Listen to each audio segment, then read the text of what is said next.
नागरिकों के लिए विवाह की समान वैधानिक उम्र के लिए कानून बनाए और उसका उल्लंघन करने वालों पर सख्त कार्रवाई का प्रावधान करें। नमस्कार, मैं ज्योति शर्मा और आप देख रहे हैं इनसाइडर लाइव। विवाह दो जोड़ों के बीच यानी लड़का लड़की के बीच होता है। इससे समाज का सही निर्माण होता है, लेकिन समलैंगिक विवाह देश और समाज के लिए पूर्ण विनाश का कारण बनेगा, ये कहना है राज्यसभा सांसद सुशील मोदी का। संसद के शीतकालीन सत्र में बिहार के पूर्व उप मुख्यमंत्री और राज्यसभा सांसद सुशील मोदी समलैंगिक विवाह को लेकर खूब गरजे। उन्होंने इस समाज के लिए घातक और भारतीय संस्कृति के लिए नुकसान बताया। सुशील मोदी ने कहा है कि समलैंगिक विवाह एक सामाजिक मुद्दा है, न्यायपालिका को इसकी वैधता पर फैसला नहीं करना चाहिए। इसके बजाय संसद और समाज में इस मुद्दे पर विचार विमर्श किया जाना चाहिए।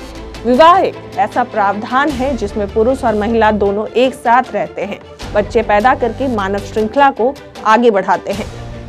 मोदी ने कहा है कि गोद लेने, घरेलू हिंसा, तलाक और ससुराल में रहने अधिकार से संबंधित कानून भारत के भीतर केवल पुरुषों और महिलाओं के बीच विवाह की संस्था से जुड़े हैं। समलैंगिक विवाह को न मान्यता दी जाती है और न ही किसी असंहिताबद्ध व्यक्ति कानून और संहिताबद्ध विधियों द्वारा मान्यता दी जाती है।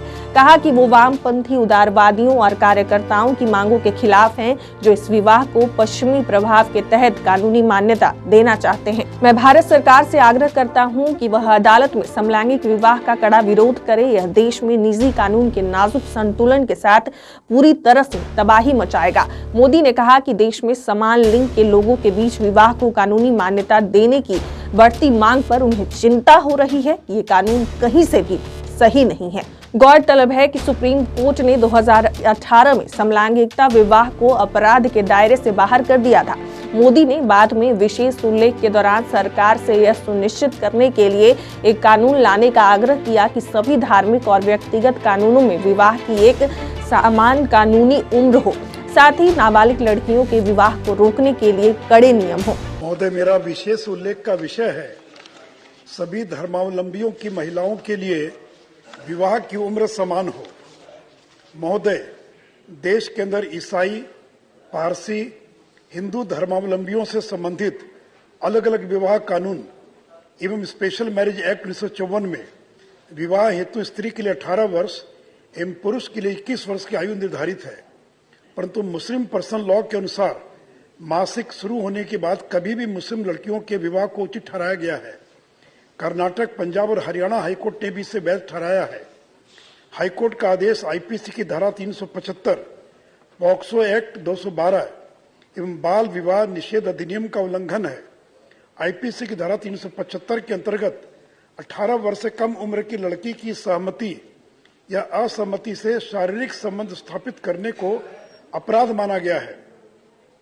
पॉक्सो एक्ट 2012 का प्रावधान 18 वर्ष से कम उम्र की लड़कियों को यौन शोषण से संरक्षण प्रदान करता है। बाल विवाह निषेध कानून में 18 वर्ष से कम उम्र की लड़की के साथ विवाह को अपराध की श्रेणी में रखा गया है। मुस्लिम पर्सनल लॉ का प्रावधान उपरोक्त सभी कानूनों के विपरीत है तथा लड़कियों के विवाह की उम्र में धर्म के आधार पर विभेद करता है। विवाह कानून में उम्र का प्रावधान सभी नागरिकों के लिए एक समान होना चाहिए।